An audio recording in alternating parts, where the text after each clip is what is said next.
Hello friends and welcome to my channel where we mainly discuss thrillers on Thursdays, and today's video is not going to be on thrillers and it's not going to be on books, but I'm going to be filming one of my favorite videos that I watched a ton of this year, and that is a haul of everything that I purchased while I was in Japan. Now I don't generally love watching hauls. I don't even post a lot of book hauls just because generally I don't feel like I get that much out of them, but I posted a couple videos about a month ago when I got back from Japan. One of the best trips of my entire life, and before I left I really loved seeing what other people picked up, just because, not to be depressing, but I don't know if I'm ever going to have the opportunity to go back and save up and head back, so I was really curious, just since I'm kind of a frugal person, what I should get. So I loved watching these kinds of videos, and now that I've been back for about a month I can actually tell you if I think a lot of this stuff is worth it or not. So I'm going to go through everything I picked up, and I'm going to go through skincare, makeup, anime stuff, and then other. Those are the kind of four categories. So first up, I kept hearing wonderful things about going abroad and picking up sunscreen and how it's so much better than what we have in the States. And I don't know if I've talked about this before, but recently I got diagnosed with something called discoid lupus, so I cannot step out in the sun without my SPF on, especially on my face and head. Not that I'm gonna pour this on my scalp, but anyway, I kept hearing wonderful things about the Biore UV Aqua Rich Watery Essence SPF 50. And what makes this different in a lot of their sunscreens compared to what we have in the States is this is a clear watery gel. It feels so smooth and just like it's quenching your skin when you put it on and just immediately disappears. It's not like our thick white sunscreen that we have in the States, and this is so cheap over there. I was talking with Thoughts on Tomes and she said she orders it and has it like shipped in online, so once I run out of this and my backup, I'm sure I'm going to be doing the same. I also picked up two moisturizers. First, I kept hearing people talk about the Curel moisturizer. It's just white, fragrance-free, your kind of really good bog standard moisturizer. I've been applying this at night and really liking it, although I probably won't order it online when I run out just because that'd be pretty expensive, but it was inexpensive there. I think the equivalent of maybe $12 or so, and I do really like it. I have the same kind of thoughts on this. This has no English on it, so I'm not sure how to tell you how to go ahead and Google search this, but if you Google Japanese drugstore moisturizer and you look at the top ones, I'm sure you will recognize this text. And this is sort of a 5-in-1 product that's a light moisturizer I put on during the day. I'm sure you've heard of the multi-step Asian skincare routine, so the kind of gimmick around this is that it's 5 steps in one. Again, I really like it just like how I like Curel because it was inexpensive and it feels great, but it wasn't so different than what we have in the States that I probably won't repurchase when you take into account having to pay for shipping and everything like that. I don't know why I have this in the skincare pile, but just because I do, I'll put some on. But I kept hearing people talk about, the brand is, I don't want to pronounce this, Ma Cherie, but this is some hair fragrance and it does smell nice. And the idea with this is that, say you go out at night, say you go to a restaurant that smells a lot, and then maybe you're gonna go out and you don't have a chance to wash your hair. This isn't about getting grease out, it's about covering up the smell that a lot of times hair can have. Now, I haven't had a ton of opportunities to use this. I kind of just bought it because I thought it was fun. I'm glad I got it, but probably won't repurchase. Another item that I kept hearing people talk about and that one of the girls at the store said was really great is the Perfect Whip face wash. Again, this is the equivalent of $4 or $5. Maybe it's a really nice cream. So this one feels great. And I will just point out in general, never spend tons of money on face wash. Now, I'm not a dermatologist, but I know a lot of dermatologists who have said don't let people sucker you into spending $40 on face wash. It's gonna be on your face and then off in like 20 seconds. So if you are gonna splurge, have it be on a retinol or an acid or really nice oil, but definitely not on a face wash. But again, so that is why I picked this up, because it was nice and cheap and I do really like it. Another item that, like the sunscreen, I just don't understand why we don't have things like this in the States. Maybe we do and I'm just completely unaware, but the brand here is Saborino. And it might just look like these are makeup wipes, but they're not. These are face masks. I think you might be able to see. I'm not sure if you'll be able to see, but that's a little face with holes in it right there. Which, this makes so much sense to me because when you think about it, it's such a waste of packaging that we spend $3–4 on one face mask, when why don't we just put them in something like this and you pull them out like sheets? So I have been really liking this, and I'm not positive how many are in here, but it's heavy, so it's definitely a lot. And then for the final skincare product, a brand that I kept hearing people talk about was Labo Labo, and this is the Super Kiana lotion, which is, I believe this is a toner, so I put it on with a cotton pad. I like it. It smells great, although kind of medicinal, but I like that. And I will say I enjoy this, but I've been using it for about a month, and I started using all this stuff too, so I like it, but it's hard to say if this has actually done anything. Now we're gonna get into makeup, and I was so impressed, maybe even more impressed with the makeup than I was in the skincare, which I wasn't expecting. And one of the first items I got was this really tiny and cute eyeshadow palette. It's in the shade Brown Shade Eyes, and the brand is Kate. And I will say just up front, all the makeup I'm talking about is drugstore. I was not interested in dropping tons of money on makeup while I was there. And I don't know if you're gonna see because my camera isn't great. It's gonna focus on my face, not on this stuff. But every single shadow in here pretty much is just a beautiful, really smooth shimmer eyeshadow. Even though the colors are so simple, I've been finding myself reaching for this over my other big palettes pretty much every single day. And I love the fact that they love shimmer eyeshadow. I don't know if you guys have noticed, and let me know your thoughts on this. I watch a lot of beauty gurus, and every single one says like you need to have a matte transition shade in the crease. And I like that they are just like, that's not true. Why do we have that rule? And so I just love that everything is this really fine, not in your face glittery shimmer. So really liked this.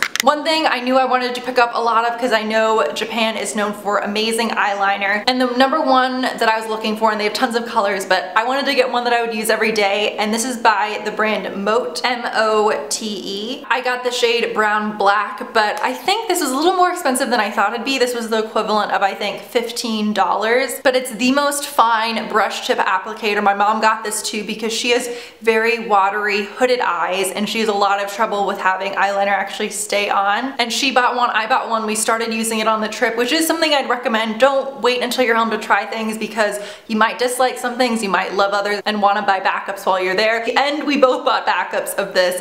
I've never encountered eyeliner that went on so smoothly, that did not budge. I put on my makeup at about 6 a.m. in the morning before I go to work. A lot of times I'm going out later and I'm not taking it off till about 10:30, and this stuff lasts. And a more popular brand, at least in the States, that you might have heard of over here is Dolly Wink, and I feel the same way. Really liked this one too. One of the only makeup products I'm going to talk about that I didn't like was from this brand Can Make. This is a really popular, very inexpensive drugstore brand. This one, it's a light lavender face powder and this I heard was really good for brightening your face, but I find that I'm too tan for this, and even with a light-handed brush. I put this on before work, and then because it's a lot darker in my room than it is at the office, I went into the office and realized that my nose essentially looked white. So not the biggest fan of this one. I went for some reason a little insane on blush. I don't know why, and I got 3. But the first one was super cheap and also by that same brand, Can Make. And if you Google what makeup to buy in Japan, this is gonna come up over and over again. And I will say first, sorry I'm not swatching things, but my camera isn't gonna focus, and you guys can always Google swatches. That's what I did before I left. But this is the Can Make Cream Cheek Blush in the shade A8E, and it's so light, easy to travel. It just makes me think of like, it's the shape of a Polly Pocket, which I find really pleasing, but the pigment's really intense, but it smooths out really easily, so this one's definitely worth the hype. I also picked up, and looking at it, it's sort of the same shade, but maybe a little bit lighter, but another really inexpensive Japanese drugstore brand is Cezanne, C-E-Z-A-N-N-E Cheek Stick, so I really like this as well. And then I think this was the most expensive makeup product I got. I think this is about 15 to 17 maybe US dollars was the equivalent, but a drugstore brand I kept seeing there was Excel. And this is a powder blush that's just the most like smooth, perfect, just peach shade. And I know that you can probably buy something like this absolutely anywhere, but for some reason it just drew me in, and I like it more than I think every other blush that I own, so I'm glad that I bought it. And the final makeup product, and I'm wearing this today.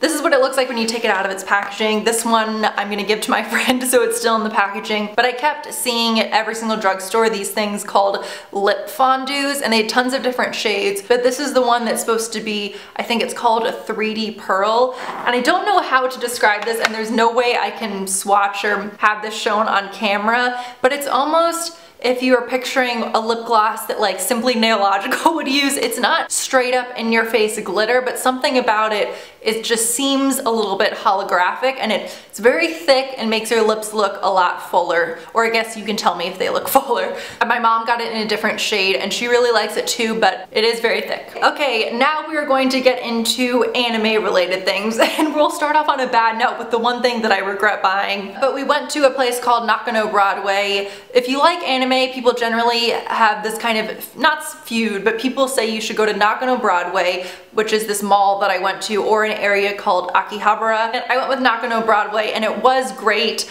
I just personally didn't find a ton of stuff that I wanted to get, and for some reason, I don't know why I bought this.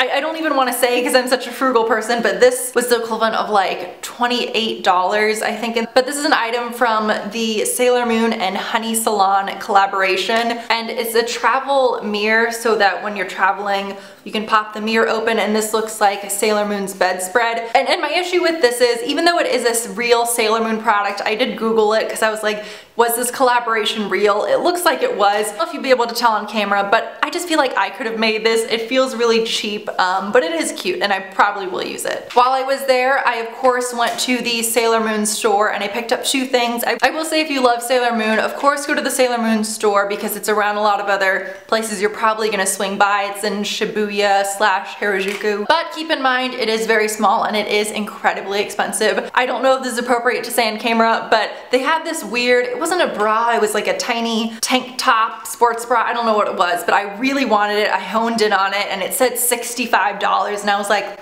I guess not. But one thing I did pick up, and it's making me very angry, this isn't gonna focus, but they're just a pair of Sailor Moon chopsticks. So I thought that was really fun and it wasn't too expensive. The other Sailor Moon thing I have to go grab because it's in the freezer. This unfortunately is not full, well only one of them is, but you can see here the different items. This comes out absolutely beautiful, the crystal, if you want to call it that, but here we can pull out Sailor Moon's wand because that's the one that's full. But if you use, I think it's distilled water, that's how you get ice cubes to be completely clear. It would work out and be really pretty. A couple of them still look good even when they're not see-through. Did I need to buy this? Probably not, but if I have a friend over who's into Sailor Moon, I will 100% get a 80-cent jug of distilled water and make some beautiful ice. And my favorite anime item I got, I'm being very careful with it because it's very fragile, but I was in Kamakura, which is this beautiful town about an hour outside of Tokyo, and I turned, had no idea it was going to be there, and there was a giant 2-story official Studio Ghibli tour. You can see the whole thing in my vlogs that I posted, but as a walking stereotype, I freaked out.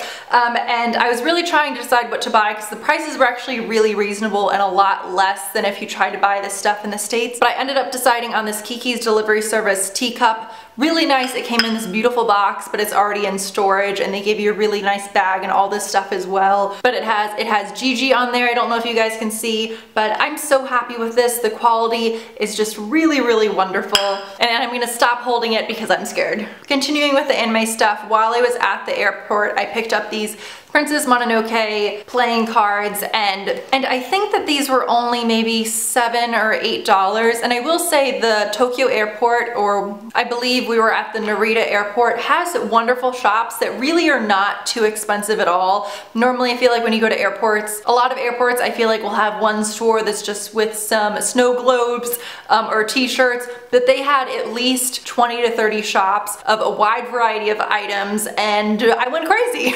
And this was actually the other thing I bought, was this t-shirt, which is just nice and simple, but I'm super happy with. I know I'll wear it a lot. And the last anime item I bought was this little Sailor Mercury wand. I got this in one of the, what is it called? A gacha machine. Was this probably worth $4? Maybe not, but Sailor Mercury is my favorite, so I feel like it's a little bit of a sign that this is the one that popped out. And now we're gonna get into non-anime stuff. So as I said, I got this t-shirt, and if I'm traveling in this place, I don't know if I'm gonna be lucky enough to ever go back to. I'm a big fan of buying a clothing item there that I know I will wear all the time. I don't want to get something that's crazy intense, like a nice dress that I'll maybe wear once a year. This I think was $20 or $30, like I said, at the Tokyo airport. It's nice and simple. I can wear it in the summer, I can wear it in the winter, and every time I wear it, it'll remind me of one of the best trips, or probably the best trip I've ever had. This next item is very stupid, but it's very cute, and for some reason, maybe one of my favorite things I got, even though it was like 80 cents. But I got this at a Daiso, which is a dollar store, and it's this little bread sponge. It actually came with two. My mom took the other. I named him Ned because he just feels like a Ned. And will I ever use him? Absolutely not. But on my kitchen counter,